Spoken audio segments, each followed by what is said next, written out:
ஓம் நமோ வெங்கடேஷாய. மே மாதத்துக்கு உண்டான எல்லா தர்ஷன டிக்கெட் புக்கிங் பற்றின அப்டேட் டிடிடியில் கொடுத்துருக்காங்க. நம்ம சேனலில் நானும் ஷேர் பண்ணியிருக்கேன். இந்த வீடியோவில் மே மாதத்தில் திருமலா திருப்பதியில் நடக்கிற முக்கியமான விழாக்கள், விசேஷமான நாட்கள் பற்றின இன்ஃபர்மேஷன் ஷேர் பண்ணுறேன். நீங்கள் தர்ஷன் டிக்கெட் புக் பண்ணுறப்போ டேட் சூஸ் பண்ணுறதுக்கும் டிக்கெட் கன்ஃபார்ம்டாக கிடைக்கிறதுக்கு கூட இந்த இன்ஃபர்மேஷன்லாம் உங்களுக்கு யூஸ்ஃபுல்லாகவும் இன்ஃபர்மேட்டிவாகவும் இருக்கும். மே 1 மே டே அன்னைக்கு ஸ்ரீ கூர்ம ஜெயந்தி. திருச்சானூர் பத்மாவதி அம்மாவாரி கோயிலில் வசந்தோற்சவம் முடியுது. நாகலாபுரம் வேதநாராயண பெருமாள் கோயிலில் பிரம்மோற்சவம் ஸ்டார்ட் ஆகுது. அண்ட் மே 1 பௌர்ணமியும் கூட. மே மாதத்தில் 2 பௌர்ணமி ஆக்சுவலாக. மே 1 பௌர்ணமி, மே 31 பௌர்ணமி. இந்த 2 நாட்கள்லையுமே எனக்கு தெரிஞ்ச வரைக்கும் பௌர்ணமி கருட சேவை இருக்கும். டிடிடியில் இன்னும் அஃபிஷியலாக சொல்லலை, சொன்னதும் ஷேர் பண்ணுறேன். அடுத்து மே 2 அன்னமாச்சாரிய ஜெயந்தி. மே 5 திருப்பதி கங்கா ஜாத்ரா ஸ்டார்ட் ஆகுது. கீழ் திருப்பதியில் தாத்தைகுண்ட கங்கம்மா கோயில் இருக்குது. நான் வீடியோ ஷேர் பண்ணியிருக்கேன். அம்மா நாங்கள் அவ்வளோ அழகாக இருப்பாங்க. பெருமாளோட தங்கச்சி அப்படின்னு சொல்லுவாங்க. ஸ்ரீவாரி கோயிலேருந்து வஸ்திரம் கொடுப்பாங்க வருஷத்துக்கு ஒரு நாள். இந்த ஜாத்ரா முடிகிற அன்றைக்கு ரொம்ப விசேஷமாக திருப்பதி கங்கம்மா ஜாத்ரா செய்வாங்க. அது மே 5 ஸ்டார்ட் ஆகுது. மே 7 ஸ்ரீனிவாச மங்காபுரம் கல்யாண வெங்கடேஸ்வர சுவாமி கோயிலில் வசந்தோற்சவம் ஸ்டார்ட் ஆகுது. மே 9 திருவோண நட்சத்திரம். யாராச்சும் மங்கா பிரதட்சணம் புக் பண்ணணும்னு ட்ரை பண்ணுறீங்கன்னா அவசியம் திருவோண நட்சத்திரத்துக்கு ஒரு தடவை ட்ரை பண்ணி பாருங்கள். பாஷ்யக்காரர் சன்னதி, அதாவது ராமானுஜர் சன்னதி, வரதராஜ பெருமாள் சன்னதியெல்லாம் இன்றைக்கி மார்னிங் ஓப்பனாக இருந்தது. ஸோ அவங்களையும் சேர்த்தே நம்ம சேவிக்கலாம். ஸோ மே 9 திருவோண நட்சத்திரம் அன்னைக்கு ஸ்ரீனிவாச மங்காபுரம் கல்யாண வெங்கடேஸ்வர சுவாமி கோயிலில் நடந்துட்டுருக்கிற வசந்தோற்சவம் முடியுது. நாகலாபுரம் வேதநாராயண பெருமாள் கோயிலில் நடந்துட்டுருக்கிற பிரம்மோற்சவம் முடியுது. மே 11 கத்திரி ஆரம்பம் போல் இருக்குது, அது மென்ஷன் பண்ணியிருக்கிறாங்க கத்திரி. அடுத்து மே 12 ஹனுமன் ஜெயந்தி. நம்ம வேறு டேட்டில் செய்வோம் தமிழ்நாட்டில். திருமலாவில் ஜென்ரலாக மே மாதம் இல்லை ஜூனில் தான் வரும் ஹனுமன் ஜெயந்தி.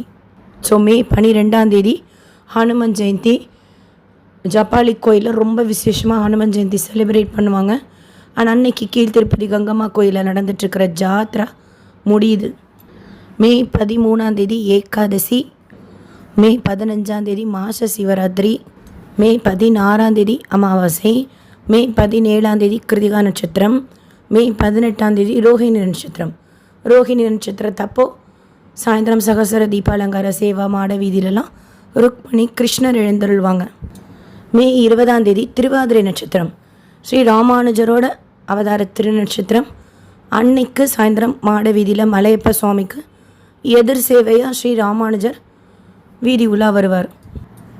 மே 21 புனர்பூச நட்சத்திரம். அன்னைக்கு சகசர தீபாலங்கார சேவாவில் ராமசீதா லக்ஷ்மணர் எழுந்தருள்வாங்க.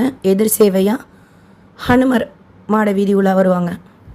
மே 23 கீழ் திருப்பதி கோவிந்தராஜ சுவாமி கோயிலில் பிரம்மோற்சவம் ஸ்டார்ட் ஆகுது. மே 27 ஏகாதசி. அன்னைக்கு கீழ் திருப்பதி கோவிந்தராஜ சுவாமி கோயிலில் பிரம்மோற்சவத்தோட கருட சேவா. மே 28 ரிஷிகேஷில் இருக்கிற டிடிடியோட கோயிலையும் நாராயணவனம் கல்யாண வெங்கடேஸ்வர சுவாமின்னு நினைக்கிறேன், அங்கேயும் பிரம்மோற்சவம் ஸ்டார்ட் ஆகுது. மே 29 கத்திரி முடியுது. மே 30 கீழ் திருப்பதி கோவிந்தராஜ சுவாமி கோயிலில் நடந்துட்டுருக்கிற பிரம்மோற்சவத்தோட ரத உற்சவம்.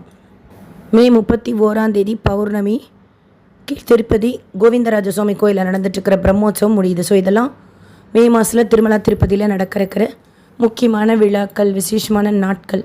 உங்களுக்கு இந்த பர்டிகுலரில் டேட்டில் தான் வேணும், இல்லை வேறு எந்த டேட்டில் வேணாலும் சரி, கிளிப் போர்ட் மெத்தட் யூஸ் பண்ணிங்கன்னா கன்ஃபார்ம்டாக டிக்கெட் கிடைக்கும். என்றைக்காவது ஒரு நாள் கிடைச்சா போதுன்னா, இப்போ சொன்ன ஸ்பெஷல் டேஸ் வீக்கெண்ட்லாம் விட்டுட்டு வீக் டேஸில் மீதி நாட்கள் ட்ரை பண்ணிங்கன்னா அப்போயும் தர்ஷன் டிக்கெட் கிடைக்கிறதுக்கு உண்டான சான்சஸ் அதிகமாக இருக்கும். வேறு ஏதாவது டவுட்ஸ் இருந்தால் கமெண்ட் செக்ஷனில் கேளுங்க. இந்த வீடியோ உங்களுக்கு இன்ஃபர்மேட்டிவாக இருக்கும்னு நினைக்கிறேன். SSP lifestyle, SSP Tirupati updates YouTube சேனலை ஃபஸ்ட் டைம் பார்க்குறீங்கன்னா சப்ஸ்கிரைப் பண்ணி பக்கத்தில் இருக்கிற பெல் ஐக்கானை கிளிக் பண்ணி வச்சுக்கோங்க. திருப்பதி பற்றி அப்டேட்ஸ் டெய்லியும் ஷேர் பண்ணுறது நீங்கள் சுவாமி தரிசனம் பார்க்க போகிறப்போ உங்களுக்கு யூஸ்ஃபுல்லாக இருக்கும். இந்த வீடியோ லைக் பண்ணி நிறைய பக்தர்களுக்கு ஷேர் பண்ணுங்கள். அவங்களுக்கும் இதில் சொல்லியிருக்கிற இன்ஃபர்மேஷன்லாம் போய் சேரும். தேங்க்யூ.